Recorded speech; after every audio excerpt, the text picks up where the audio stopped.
우리 히브리서 12장이죠. 자, 9230페이지에 보시면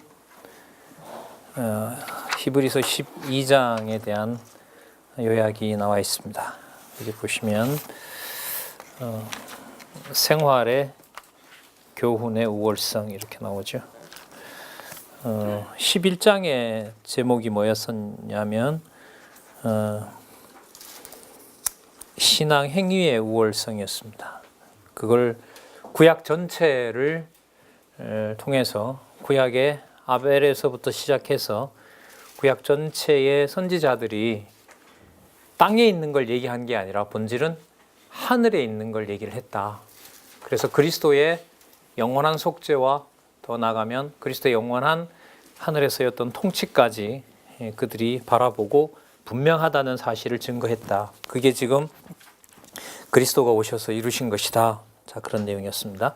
그걸 여러분 염두에 두신 상태에서 12장의 제목에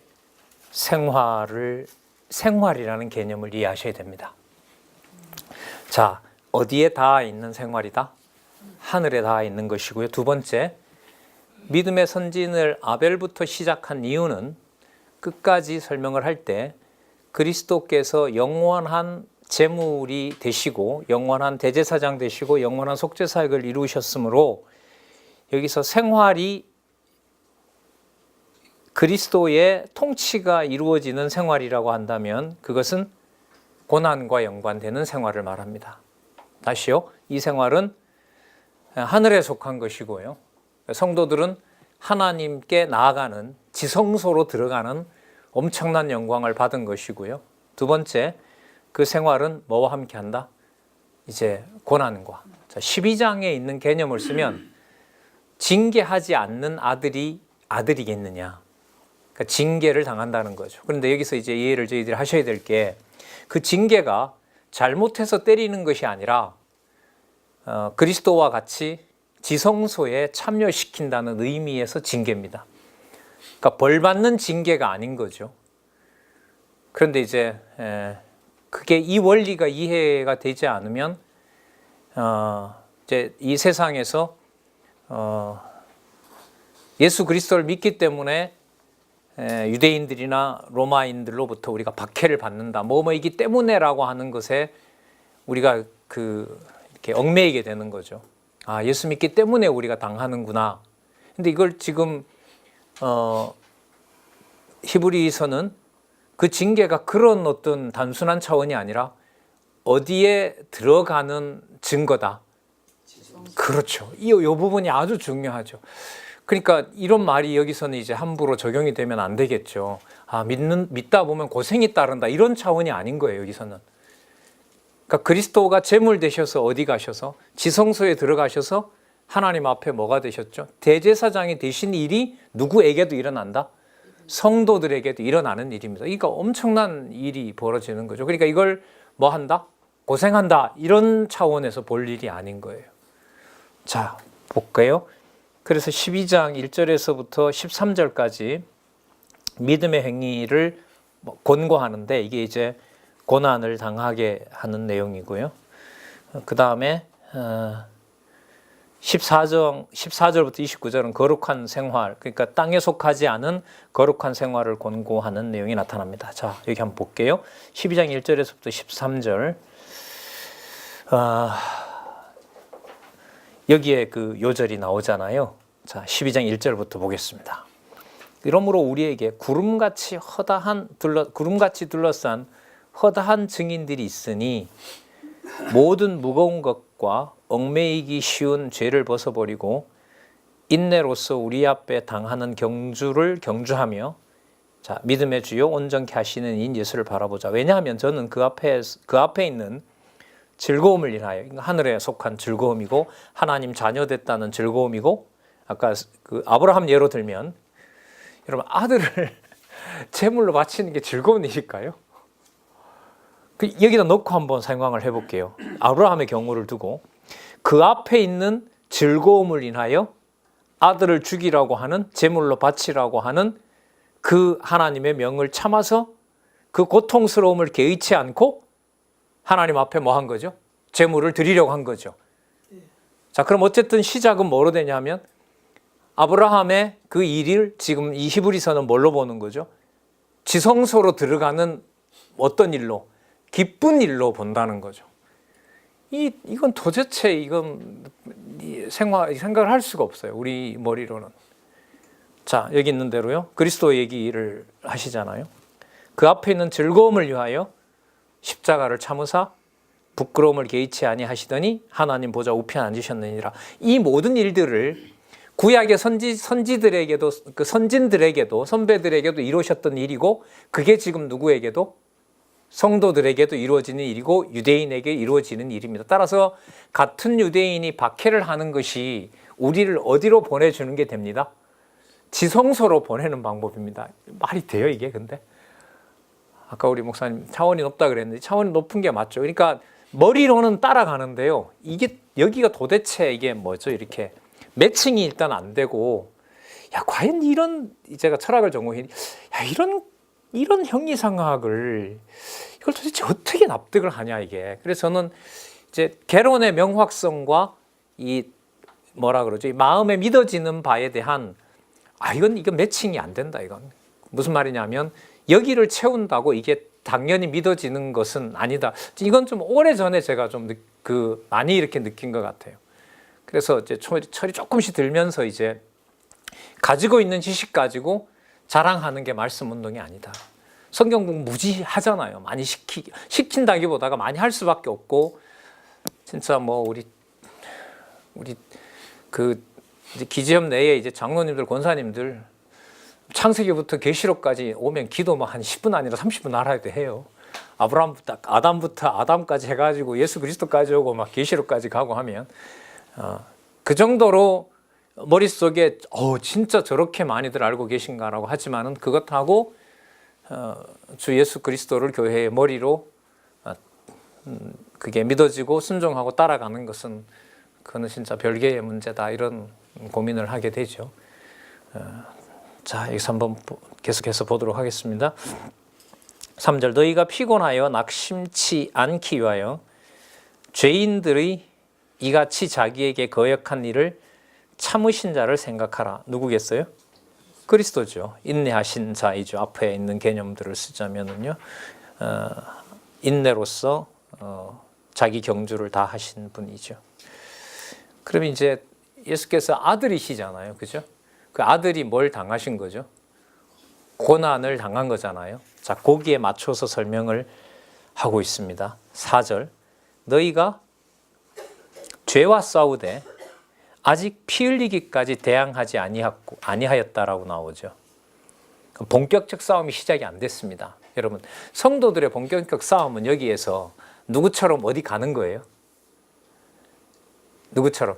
그리스도처럼 그 몸을 바쳐서 지성소에 들어가야 그 지성소에 피를 받아주시고 그게 뭐가 되는 거죠? 하나님의 유업에 합당한 자라는 것을 확증해 주는 거죠. 그게 바로 성도들이 가지고 있는 고난의 의미라는 거죠. 전 이런 불만이 심하더라고. 왜 꼭 이 방법일까? 그러니까 이제 성경을 공부하면서 이게 논리적으로 연결될 때 계속 이게 따라오는 게 꼭 이 방법이어야 되나? 이 방법 아니면 안 되나? 이게 계속 찍었네요. 이 주권성이라는 게 이게 나로부터 점점 멀어지는 거죠. 그러니까 아는 것과 내용의 어떤 양이 어느 정도 돼 있다는 걸 가지고 그걸 내가 알고 있다라는 말을 함부로 꺼내지 못하게 하는 거죠. 자, 나온 김에 복음서 하나 짚고 넘어가도록 할게요. 요한복음의 주제가 뭐냐 하면 본성에 의한 성취입니다. 크게 두 부분으로 되어 있죠. 태초에 있던 말씀이 육신의 몸을 입고 이 세상에 오셨던 분이 그 본성이 누구다? 하나님이다는 거 아니에요? 그래서 죽으시는 것도 죽는 것이 아니라 누구한테로 가는 거죠? 육신의 몸을 벗고 아버지께 가는 거죠. 그래서 철내, 귀천 이렇게 되어 있잖아요. 그러니까 아버지로부터 와서 아버지께로 왔으니까 누구에게로 가는 거예요? 아버지인 하나님께로 가는 거죠. 자, 제가 무슨 말씀 드리려고 하냐면 요한복음에 예수님 돌아가시는 장면은 하나도 슬프지 않습니다. 마태복음은 읽다가 보면 그 배신당하는 이런 장면들 속에 막 이렇게 가슴이 저며 오는데요. 요한복음에 가면 하나도 슬프지 않습니다. 어떤 표현도 나오냐면 자기를 파는 그 가룟 유다한테 빨리 가서 너 일 해라. 그 말은 예수님을 빨리 뭐 하라는 거죠? 팔라는 거고요. 그 다음에 예수님이 죽으시는 것을 아버지께 뭐가 된다 그러죠? 영광이 된다고 얘기합니다. 영광 받으신다라고 얘기를 합니다. 그러면 돌아가시는 내용을 거기서는 한마디 말로 뭐라고 하냐면 영광 받으시는 거죠. 어디에 가서? 아버지께 가는 겁니다. 그래서 귀천이 되잖아요. 그러면 가룟 유다도 그렇고 사도들이 배반하잖아요. 가룟 유다는 또 배반하고 다른 사람들도 다 도망가고 빌라도는 죽이고 유대인들은 합세해서 죽이고, 그런데 귀천이라는 낱말을 가지고 생각을 하면 그 모든 사람들이 예수님을 어디로 보내드리는 일을 해요? 아버지께 보내드리는 일을 하고 있는 거예요. 물론 그 사람들이 천국 간단 말이 아닙니다. 그 악행에 대해서는 하나님이 또 심판하세요.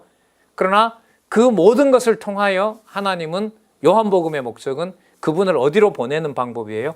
아버지 보좌 우편에서 그가 곧 하나님이시게끔 해주는 일이 되는 겁니다. 그러면 유대인 기독교인들이 배신한 또 배반한 유대 기독교인들이 핍박을 해요. 그래서 뭐 하게 돼요? 목숨을 앗아가는 일을 해요. 예를 들면 로마 군인에게 고발해서 저기 가면 그 유대인이 믿는 놈들이 있다, 저 죽여라, 이렇게 해서 죽였다고 해요. 그러면 요한복음에 있는 논리로 생각을 하면 어디에 보내주는 일을 해준 거죠? 지성소 안에다가 제물이 되도록 도와준 자들이죠. 그가 잘하는지 못하는지는 이건 하나님이 알아서 할 일이고요. 어쨌든 상황은 지금 핍박이 온단 말이에요. 그러면 핍박 가운데에서 나를 고난 가운데 처하게 하고 예를 들면 고발을 해서 하늘나라에 갔단 말이죠. 목숨을 잃었어요. 그걸 지금 12장과 13장에서는 뭐라고 얘기를 하고 있냐면 그리스도의 사역의 우월성처럼 어디로 데려다주는 역할을 하는 자들이다. 그들이 지성소에 데려다주는 역할을 한다. 그럼 이게 우리가 생각하는 어떤 고난을 당한다, 슬프다 이런 차원이 뭐 도저히 섞을 수 없게 만들어 놓는 거죠. 이게 지금 12장, 13장입니다. 이거는 뭐 자살해도 되는 일은 아니에요. 이거는 목숨을 잃고 안 잃고 이 문제도 아닌 거죠. 그러니까 완전히 다른 차원의 하늘에 속한 일을 지금 설명을 합니다. 그래서 이제까지도 좀 심오했지만은요, 12장에 나오는 내용이 거의 이제 끝에 오고 있어요. 한번 잘 보시자고요. 자, 4절. 아직 피 흘리기까지 대항치 아니하고 또 아들들에게 권하는 것 같이 너희에게 공고하신 말씀을 잊었도다. 왜냐하면 아들에게는 내 아들아 주의 징계하심을 경히 여기지 말며 그에게 꾸지람을 받을 때에 뭐 하지 말라? 낙심하지 말라. 주께서 그 사랑하시는 자를 뭐 하시면? 징계하시면. 말이 됩니까? 사랑하기 때문에 징계한다. 애 때리면서 자 지금부터 각오해라. 아빠가 너를 얼마나 사랑하는지 내가 증거를 보여줄게 하고 하면 말이 안 되는 거잖아요. 주께서 그 사랑하는 자를 징계하시고, 이렇게 읽어도 되죠. 하나님께서 그 사랑하는 자 예수 그리스도를 뭐 하셨다? 징계하셨다. 이런 말이 됩니다. 그의 받으시는 이들마다 뭘 하심이라? 채찍질 하심이라. 예수님의 등에다가 후려 갈긴 로마 군인들의 채찍을 누가 때린 거죠? 그러면? 진짜요? 네. 백 목사님 다음 주에 가서 그래 설교하실 거죠. 그래 강론하실 거죠. 난 내만 하는 줄 알고. 근데 이런 게 진짜 전 힘들더라고요. 진짜 말은 맞아요. 이해도 되는데 이걸 어떻게 전달을 해요? 이걸 자 사도들도 그러면 뭐 한다는 거죠? 받는다는 거죠. 너희가 참음은 징계를 피함이 아니라 뭐 하기 위함이라? 받기 위함이라. 하나님이 아들과 같이 너희를 대우하시나니 어찌 아비가 징계하지 않는 아들이 있으리요. 징계는 나약함이 아니라 아들로서 당연히 받는 것이거늘 너희에게 만약에 그것이 없다면 사생자요 뭐가 아니라? 참아들이 아니랍니다. 그럼 아벨이 맞아 죽은 거 그리스도가 채찍에 맞아서 부끄럽게 죽은 거, 그거 전부 다 하나님께서 누구임을 확증해 준 거죠. 친아들임을 확증해 준 거죠. 그런 의미에서요, 교회에서는 최악은 없습니다. 막말로 죽기밖에 더 합니까? 사도 바울을 고린도 교회가 배신한다고 했다면 배신해서 사도 바울이 뭐예요? 모함에 걸려서 죽는 것밖에 더 하겠냐고요. 그런데 그걸 지금 이 12장 히브리서에서는 누가 내리는 누구의 아들이기 때문에 당연히 받아야 될 걸로 얘기해요.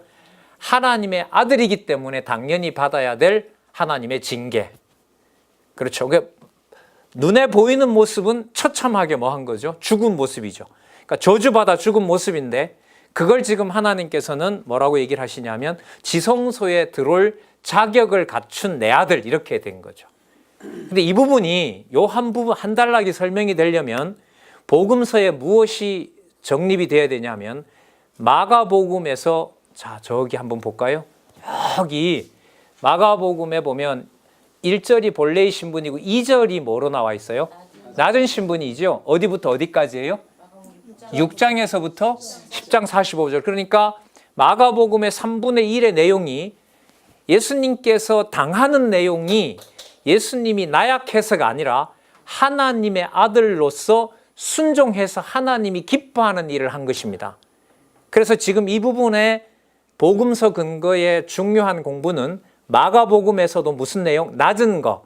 그 낮은 것이 예수님이 당한 것이 아니고요. 수동적으로 피동적으로 당한 게 아니라 아버지의 아들이기 때문에 기꺼이 자신을 뭐에? 고난에 뭐 하는 거죠? 내드린 것이고 하나님께 뭐 한 거죠? 순종한 겁니다. 그래서 마가복음에 낮아진 것은 당한 것이 아니다. 이렇게 일단은 좀 강하게 말씀을 드리고 싶습니다.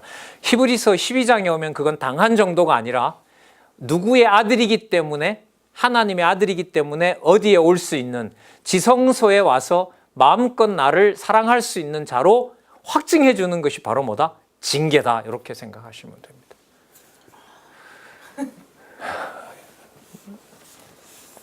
자, 징계는 다 받는 게 세상 얘기가 아니고요. 하나님의 자녀들은 이렇게 되는 거죠. 그래서 아까 피 흘리기까지는 아직 투쟁하지 않았다는 말인데 투쟁의 본질과 정점은 어디냐면 어디라고요? 지성소에 들어가는 의로운 제물로 만들어 주시는 거.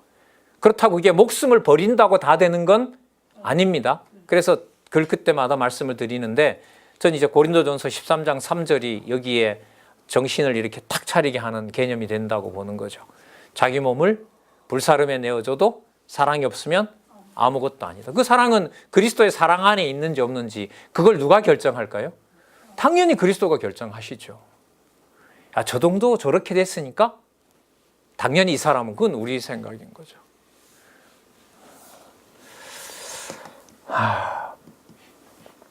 9절 볼까요? 12장 9절. 또 우리 육체의 아버지가 우리를 징계하여도 공경하였거늘 하물며 모든 영의 아버지께 더욱 복종하여 살려 하지 않겠느냐. 저희는 잠시 자기 뜻대로 우리를 징계하였거니와 오직 하나님은 우리의 유익을 위하여 그의 거룩하심에 참여케 하셨느니라. 이게 바로 지성소에 우리를 들어갈 수 있는 자격으로 만들어주시는 거죠. 자, 무릇 징계가 당시에는 즐거워 보이지 않고 슬퍼 보이나 후에 그로 말미암아 연달한 자에게는 수련하고 또 그 다음에 뭐라 그럴까요? 금을 재련하는 것처럼, 자, 연달한 자에게는 의의 평강한 열매를 맺나니. 참 어려운 말이죠. 자, 의의 평안이라는 거죠. 의는 누가 볼 때 옳은 걸까요?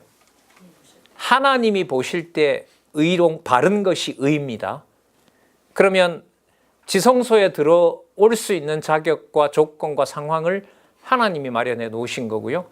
그러면 눈앞에는 분명히 채찍을 맞았는데 하나님이 허락해주고 하나님이 보증하는 의로운 일이기 때문에 그게 영혼에 있어서 뭐가 되는 거죠? 평안이 되는 겁니다. 그래서 합하면 의의 평강한 열매라는 말이 가능한 겁니다. 이거는 그리스도가 기도하라고 한 내용이 맞죠. 약속하셨던 너희는 먼저 그의 나라와 그의 의, 그러니까 하나님 나라에 있는 하나님의 나라, 그리스도가 통치하는 나라에서 주는 열매, 그게 의의 평강한 열매, 등장에는 무슨 자국이 있는데요? 채찍으로 찢어진 자국이 있는데 그게 너가 내 아들이라는 것을 확증해 준 것이고 그게 무슨 열매를 맺게 한다? 평강의 열매를 맺게 한다. 그럼 여러분 이게 이해가 되네요. 사도 바울이 감옥에 있으면서 너희 무리에게 은혜와 평강이 있을지, 이게 빈말이 아닌 거죠. 그 말이 맞아야 되는 거죠. 그 말이 맞는 거죠. 자, 히브리서로 보면 그 편지를 수신하고 쓰는 자가 어디 안에 있을 때, 상황으로 보면 시련과 고난 가운데 있을 때 거기에서 서로 소통할 수 있는 말이 우리가 지금 고난받고 있는 것이 아니라 전부 어디에 들어가는 자격을 갖추게 만들어주고 있다? 지성소에 들어가는 자격을 만들어주고 있다. 그걸 누가 공유를 시키겠냐 말이죠. 그리고 이건 지금 내 눈앞에 어제까지 나를 따르던 사도가, 예를 들면 제자와 형제가 오늘 나를 배신하고 배신하지 않고 그것도 별로 문제가 안 돼요. 있으면 뭐 해서 좋고, 지성소에 같이 가는 같은 자녀이니까 좋고, 반대로 오늘 같이 있다가 내일 배신하고 가면, 그래서 우리를 로마인에게 넘기면 뭐 해줘서 좋고, 우리를 어디로 보내줘서 좋고, 지성소로 보내줘서 좋고. 그러니까 사도 바울이 뭐 해도 나가도 좋고 살려놔도 좋고. 왜? 다시 만나서 뭐 할 수 있으니까. 복음사에 같이 할 수 있으니까 좋고. 만약에 로마가 날 죽이면 어디로 가서 좋고, 지성소로 들어가게 해줘서 좋고. 이게 말이 되냐 말이죠. 이게 진짜 머리는 명쾌한데 막 진짜 진짜 몸에 살이 끼는 거예요. 이걸 못 받아주니까. 자, 보도록 하겠습니다. 12절. 의의 평강한 열매를 맺나니 그러므로 피곤한 손과 연약한 무릎을 일으켜 세우고, 고통 당하는 거죠. 너희 발을 위하여 곧은 길을 만들어 저는 다리로 하여금 어그러지지 않고 고침을 받게 하라. 이거 현상적인 얘기 아니라는 거 아시겠죠? 등에는 무슨 자국이 있고 로마에 채찍이 있는데 엎어졌어요. 그 엎어진 자리가 뭐가 돼요? 지성소가 되는 거죠. 누구의 이름으로? 주 예수 그리스도의 이름으로. 영원한 속죄를 우리에게 확증시켜 주는 거죠. 이게 설명이 되려면, 이게 설명이 쉽게 되면, 우리가 만약에 딸을 엄청 혼을 내고 때리면서 이게 엄마와 아빠의 뭐의 증거다? 사랑의 증거다라는 게 납득이 되면 이게 납득이 돼요. 근데 그것도 이해가 안 되잖아요. 따라서 여러분, 유대주의 경계에서부터 적그리스도 배척에 해당되는 교회 투쟁은 분명히 계시입니다. 무엇에 대한 계시 사건이냐면 믿음의 주가 누구밖에 없다? 예수 그리스도밖에 없다는 계시지. 이걸 가지고 따라서 성도님들 하세요. 그렇게 말을 하려면 나는 뭐 할 수 있어야 돼요? 내가 할 수 있어야죠. 근데 나도 못 하잖아요. 할 수도 없는 거 아니에요. 그럼 그 방향은 틀린 거죠. 그래서 지금 이 내용은 설립했구나. 그러니까 양육해 주셨구나. 그러니까 무장시켜 주셨네.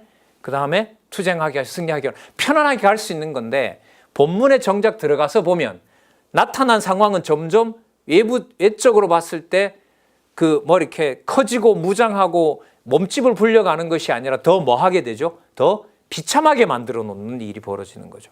그러니까 더 비참할수록, 그러니까 그리스도가 십자가를 져서 더 수치스러울수록 그게 아버지 앞에서 무슨 제사가 된다? 기뻐하는 제사가 되고, 그게 뭐의 증거다? 내 아들이라는 증거를 확증해 놓는 거라고 히브리서가 설명을 하니, 그리고 이건 레위는 꿈도 못 꿨던 것이고, 아브라함이 잠시 만났던 누구 계열로? 하늘에 있는 멜기세덱에게 반차로 온 증거다. 이 수준 높은 얘기를 어떻게 이걸 쉽게 할 수가 있냐 말이죠. 그러니까 이렇게 몇 번 준비해서 이제 목사님들한테 저도 말씀을 드리는 거지만 거기입니다. 그게 답니다. 저도 고민만 키우는 거죠. 볼 때마다. 그러면서 진짜 믿어지게 하셔야 되고, 투쟁이 진행되는 것은 그리스도가 살아계신 증거이고 하나님 살아계신 증거이지, 우리의 어떤 머리와 가슴으로 증명하고 받아낼 수 있는 성격은 아니다. 그러니까 말씀 운동이 왜 좋냐 이런 물으면 너무 순수해서 좋다. 너무 순수한 물을 먹으면 배탈 나잖아요. 그러니까 배탈이 나니까 좋다는 거죠. 왜요? 배탈 난 것은 내가 뭘 먹었다는 거죠? 순수한 걸 마셨다는 증거 아니겠습니까? 이게 말이 안 되죠. 그게 몸에 좋은 거냐라고 했을 때 좋은 물 먹은 건 맞죠. 내 몸은 탈이 나는 거지만. 그래서 보세요. 무엇이 교회에서 좋고 나쁘냐라는 것은 성경의 후반부로 오면서 철저히 누구 중심으로 바뀌면 다 바뀌어 나가요? 하나님 기준에 좋고 나쁜 걸로 바뀌어 나가죠. 어디 그림 볼까요? 이거 저기 세 번째 그림요. 선과 악, 의와 죄, 선행과 범죄. 저 기준이 왼쪽 글씨 보세요. 누구 기준으로 되어 있어요? 하나님 기준으로 되어 있죠. 저 그림도 참 심오합니다, 사실. 이게 여러분 도표가 어느 한 부분에만 보여주는 게 아니라 성경 전체가 들어올 때 얘기하는 거니까요. 저 선악만 하더라도 그렇죠. 우리 중심의 선악으로 보면 이 성경은 읽어 나갈 수가 없으니까요.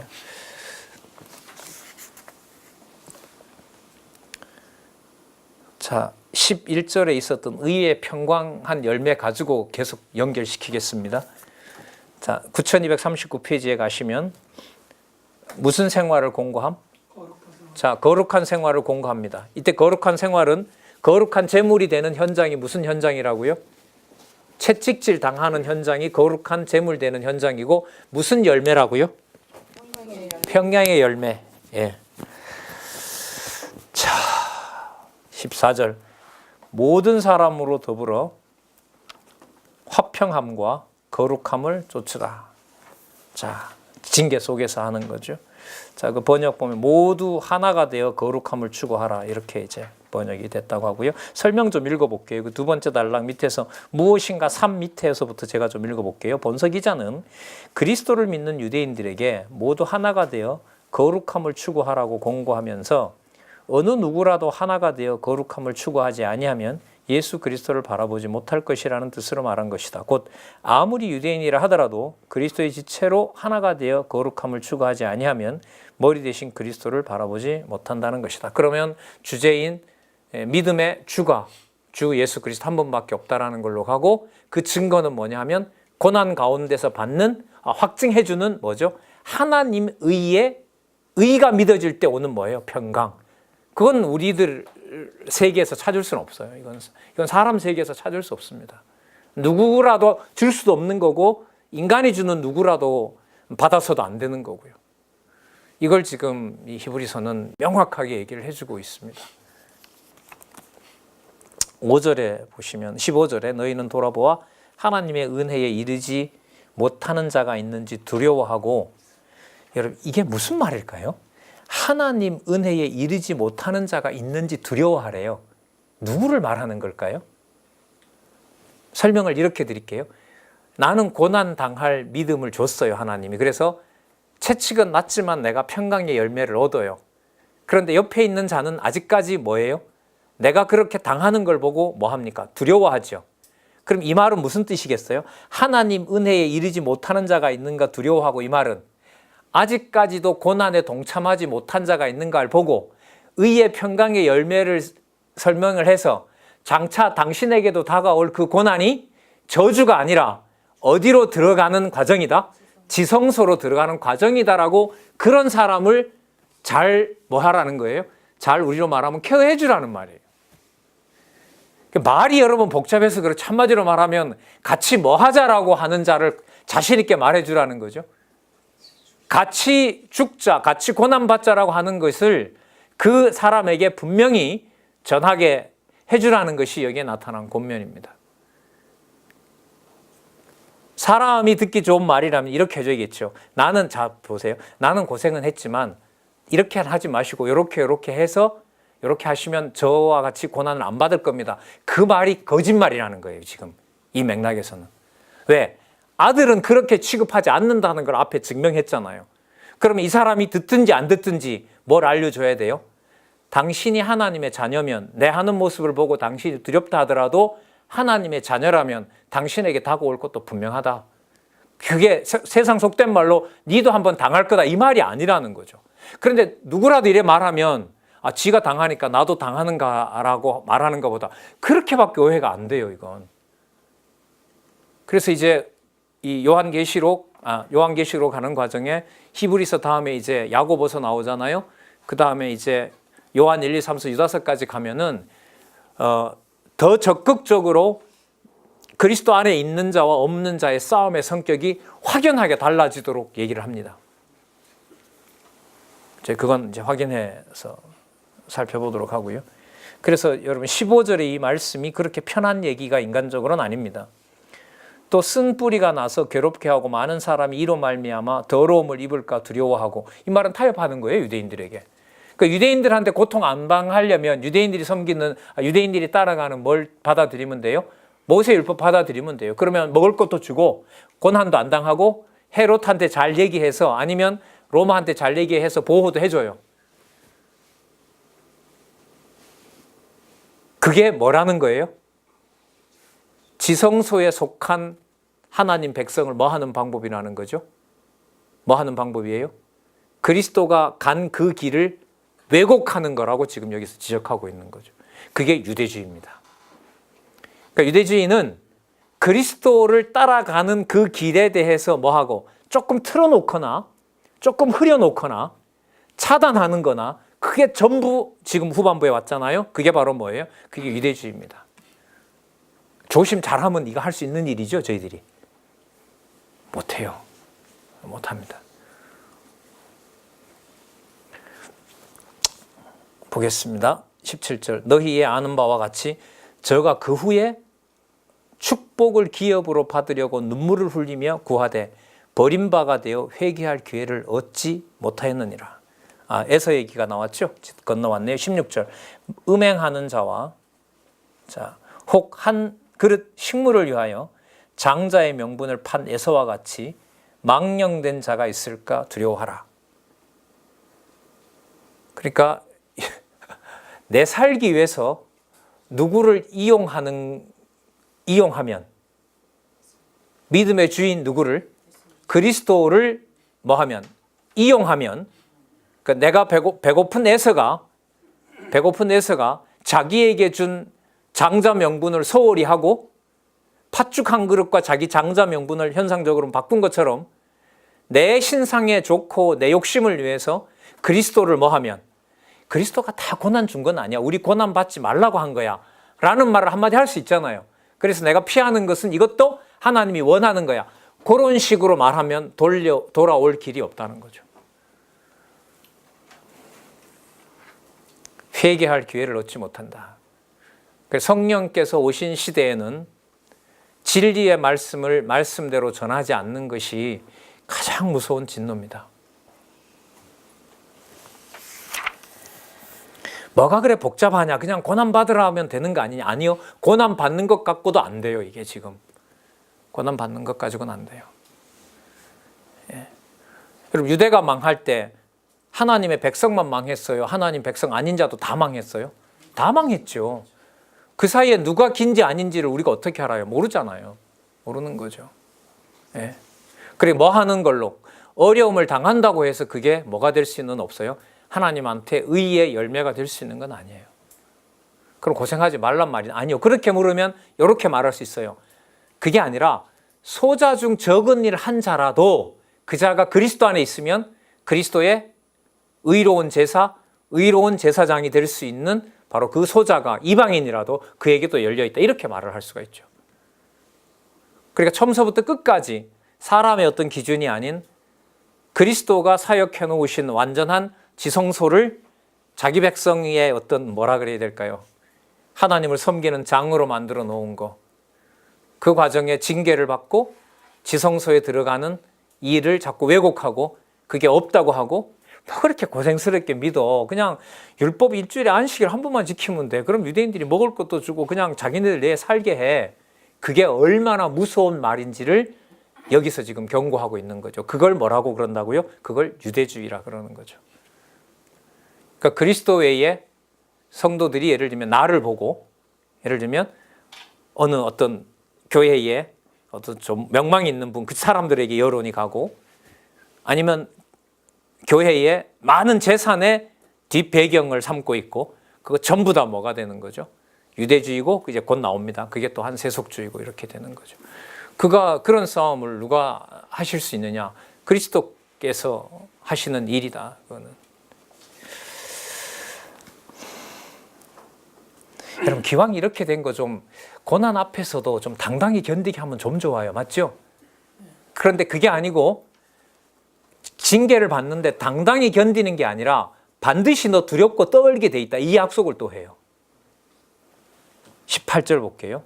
12장 18절 예를 하나 듭니다.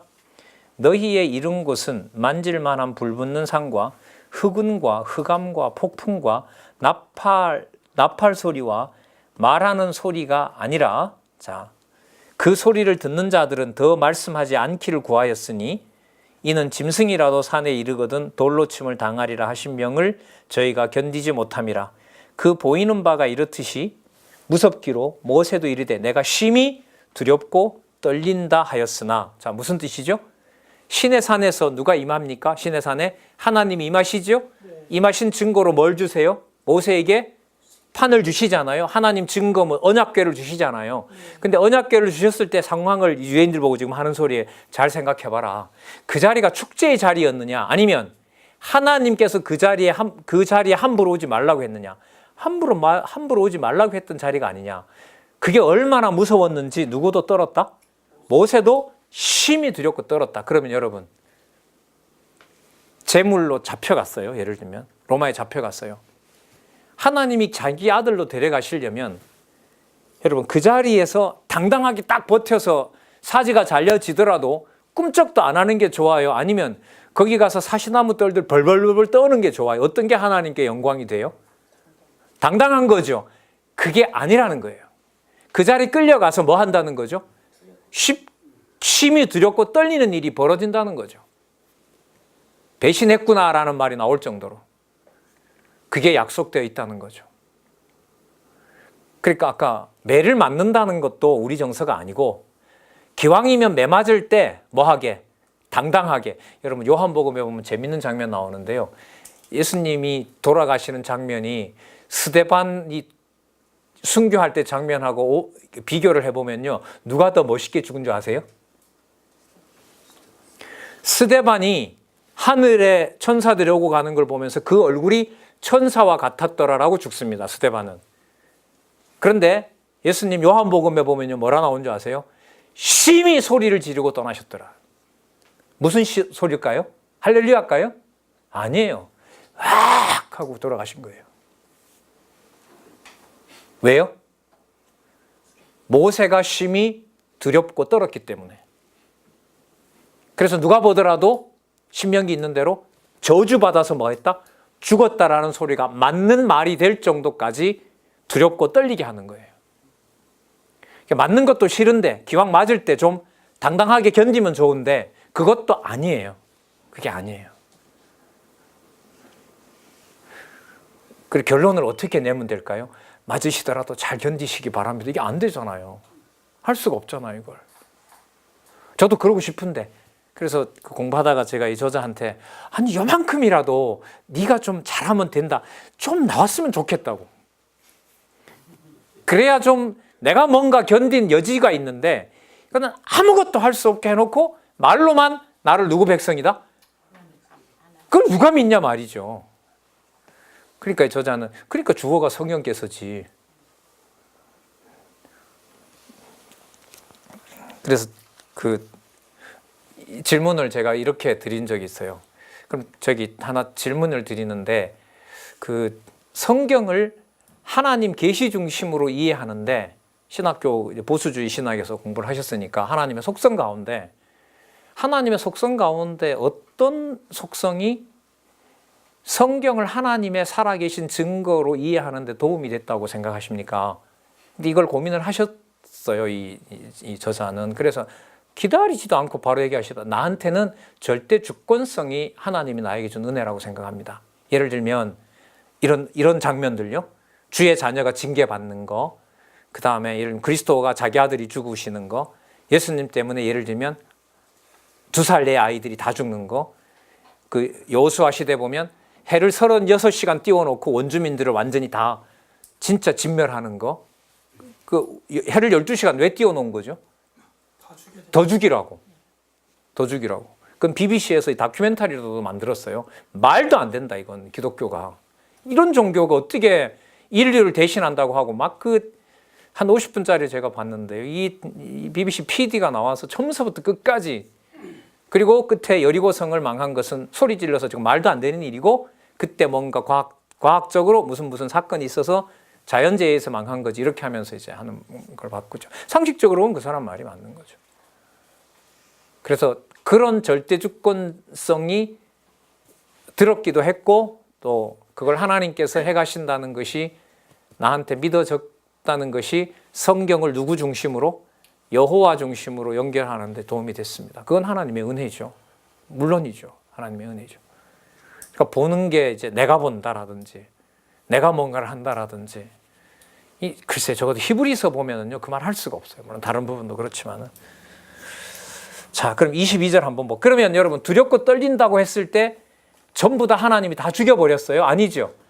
오히려 그 율법을 받고 있을 때 밑에서는 뭐 하고 있었죠? 우상 만들고 있었는데 그들을 다 죽였어요? 안 죽였어요? 다 뒤지지기도 않고 징벌은 하지만 또 뭐예요? 40년 동안 갈 길을 인도하신 거 아니에요? 그럼 한번 보자고요. 눈앞에 봤을 땐 징계받은 거지만 그 과정이 어디로 인도해 주는 과정이라고요? 지성소로 인도해 주는 과정이라면, 자, 그러면 이 부분 한번 보겠습니다. 23, 22절. 자, 그렇게 두렵고 떨린 곳이었는데, 모세도 두렵고 떨린다고 했는데, 그러나 너희가 이른 곳은, 이 말은 뭘 전제로 해요? 너희들이 정작 죽어서 확인한 그곳은 시온산과, 두려운 산이 아니라 시온산과 살아계신 하나님의 성인, 하나님의 도성인, 뭐라 그러죠? 하늘의 예루살렘. 이 예루살렘 히브리서 기준으로 보면 곧 망합니다. 그리고 요한계시록 22장으로 보면 이미 예루살렘은 망하고 흔적도 없습니다. 어디에 있다는 겁니까? 하늘에 있다는 거죠. 그럼 이렇게 되겠죠. 몸이 망가져서 흔적도 없이, 예를 들면 로마군에서 짓밟혀서 몸이 그렇게 진짜 잔인하게 죽었다. 그렇게 잔인하게 죽은 것은 어디에 있는 예루살렘이 분명하다는 걸 보여주는 것이다. 하늘에 있는 예루살렘인 것을 보여주는 것이다. 예루살렘과 천만 천사와 하늘로 옮겨지네요. 하늘에 기록한 장자들의 총회와, 장자 기준을 하나님 만드시는 거 맞죠? 맞죠? 12집, 야곱의 12아들들 가운데 누가 장자죠? 혈육으로 보면? 르우벤이죠. 근데 르우벤 하나님 자기 박탈하죠. 장자는 누구냐 하면 에브라임이죠. 근데 메시아는 누구로부터 오죠? 유다로부터 오죠. 하나님 마음대로예요. 여기서 말하는 장자는 그렇다면 하나님께서 어떤 장자일까요? 이 장자는 고난을 받게 한 그 장자를 말하는 거죠. 혈통으로 이렇게 내세울 수 있는 장자가 아니라 징계를 기꺼이 받게 한 아들. 자, 하늘에 기록한 장자들의 총회와 교회와 만민의 심판자이신 하나님과 및 온전케 된 의인들의 영들과 새 언약의 중보이신 예수와 및 아벨의 피보다 더 우월하다 이 말입니다. 아벨의 피보다 더 우월하게 말하는 뿌린 피니라. 왜? 아벨의 피도 어디까지나 뭐니까요? 예표로서 모형과 그림자니까. 그리스도가 흘리실 너희 삼가 말하신 자를 거역하지 말라. 그럼 한마디로 말하면 거역하지 말라는 말은 하늘에 이러한 하나님의 처소, 나라, 통치, 교회, 신령한 곳, 심판자 그리스도가 분명히 있기 때문에 거역하지 말라는 말은 무엇과 타협하지 말라. 고난이 오더라도 잔재주로 타협하고 유대인들이 말하는 안식 조금만 지키면 된다. 누가 예수 못 믿으라고 하느냐. 거기에 가지 말라. 이렇게 일하고 있는 거죠. 거역하지 말라. 땅에서 경고하신 자를 거역한 저희가 피하지 못하였기 때문이다. 하물며 하늘로 쫓아 경고하신 자를 뭐 하는 일이다? 뭐 하는 일이다? 배반하는 우리일까 보냐. 그럼 여러분 뭐가 배반이라는 말이죠? 요렇게 하면 고난 안 받습니다라고 하는 것이 그게 하나님이 준 은혜입니다라고 말하는 그게 뭐 하는 거예요? 뭐 하는 거예요? 배반입니다. 배반입니다. 여기서 끝나야 돼요. 아까 우리 백 목사님 얘기처럼 여기서 딱 끝나야 돼요. 따라서 지금부터 성도님들은 배반하지 않기 위해서 애쓰셔야 됩니다. 안 돼요, 이거. 나도 못하는 걸로 말이 안 되는 거죠, 이거. 그렇다고 나왔잖아요. 그러니까 장로님이 뭐 하셔야 돼요? 고난 받으셔야 돼요. 이것도 안 되는 거죠. 깨닫게 하고 그분에게 역사하신 성령께서 그분이 얼마만큼 어떤 일을 할 건지 각자 뭘 주셨어요? 각자 주신 은사가 있고 그분이 알아서 산점을 드리는 겁니다. 그래서 우리 기지협에서 제일 먼저 개혁한 거 2가지가 있는데 인사에 관여 안 한다. 자원해서 하시고 싶은 일 자원서 받아서 큰 결격 사유가 없으면 1년 무조건 그 일이 은사가 있는지 스스로 공적으로 한번 해보시도록 안내해 드리는 거. 2번째, 사업이 잡히지 않는 상태에서 연보 절대로 하지 말라. 일이 분명하지 않으면 돌을 모아놓으면 사람 마음 빼앗길 수밖에 없잖아요. 맞죠? 그래서 2가지 아주 중요한 개혁이 어쨌든 그 모인 이제 우리 권사님, 장로님들, 지도자들 통해서 이제 가장 먼저 진행된 일 중에 하나가 누구 보고 너 장로해, 선배 장로님이 너 뭐 권사해 이런 거. 하나님이 주신 것이 무엇인지 말씀의 기초를 두고 일단은 자기를 돌아보고 함께 합력하고 싶으면 알려는 달라. 2번째, 하나님께서 주신 일도 없는데 무조건 정기적으로 회비 방식으로 얼마에 뭐 내라 이것도 하지 말라. 그래서 보통 보면 재정 처리가 긴박한 그게 아니라면 뭐 월세의 건물 운영 이런 방법이 아니라면 거의 연보는 거의 모아놓고 있지 않습니다. 기지협에 있는 여러 교회들이. 자, 물론 그런 행위 때문에 여러분들 뭐 좋은데도 이렇게 말할 수는 없지만 이런 성경적 원리를 이제 고민하면서 생긴 일이라고 봅니다. 자, 12장 보고 잠시 쉬도록 할게요. 12장 26절에서부터 29절. 영존하는 나라를 받은 은혜로. 그럼 여기는 뭐가 전제가 되죠? 죽어도 진동하지 않는 나라라는 게 전제가 되죠. 오히려 더 정확하게 말하면 죽어야 뭐 할 수 있는 나라, 가서 참여할 수 있는 나라 이렇게 되죠. 영존하는 나라를 받은 은혜로 하나님을 기쁘게 섬기자고 권면합니다. 26절입니다. 그때에 그 소리가 땅을 진동하였거니와 이제는 약속하여 가라사대. 학계 2장 6절이네요. 내가 또 한 번 땅만 아니라 하늘도 진동하리라 하셨느니라. 이 또 한 번이라 하심은 진동치 아니하는 것을 영존케 하기 위하여 진동하는 것들 곧 만든 것들이 변동될 것을 나타내심이니라. 그러면 결국은 하늘에만 변동하지 않는, 흔들리지 않는 나라가 있다는 걸 알게 하기 위해서 세상은 전부 뭐 한다는 거죠? 다 흔들어 놓는다는 거죠. 다 파멸시킨다는 거죠. 그게 여러분 제일 마지막에 해당하는 심판이죠. 28절. 그러므로 우리가 많이 알고 있는 말씀이죠. 진동치 못할 나라를 받았은즉 징계를 받으면서 받은 거죠. 은혜를 받자. 은혜로 받자. 이런 말씀이 되겠죠. 우리가 만들어 놓은 게 아니잖아요. 그렇다면 경건함과 그다음 잘 보세요. 무엇으로? 그렇죠. 이게 여러분 의의 평강의 열매가 나왔으면 이 말이 안 나와야 돼요. 제가 볼 때는. 기왕 고생해서 뭘 준 거라면, 평강을 준 거라면 그걸 다시 또 두려움을 더하면 안 되는데 지금 여기는 뭐 한다는 거죠? 진동할 나라가 있다는 마지막 증거가 뭐냐 하면 모세가 하나님이 임한 것을 보고 두렵고 떨었던 것처럼 그 진동할 나라 앞에서 우리가 뭐 한다는 거죠? 세상을 흔들어 놓을 때 성도들도 뭐 한다는 거예요? 틀림없이 흔들리고 두려워하게 된다는 거죠. 근데 그게 무슨 사인이에요? 다시 돌아올게요. 그게 경건한 사인이라는 겁니다. 뭐 하는 것이? 진동할 나라가 앞에 있으면은요, 와, 이제 진짜 우리가 들어갈 아파트야? 엄마 너무 좋다. 그 앞에서 즐거워야 되잖아요.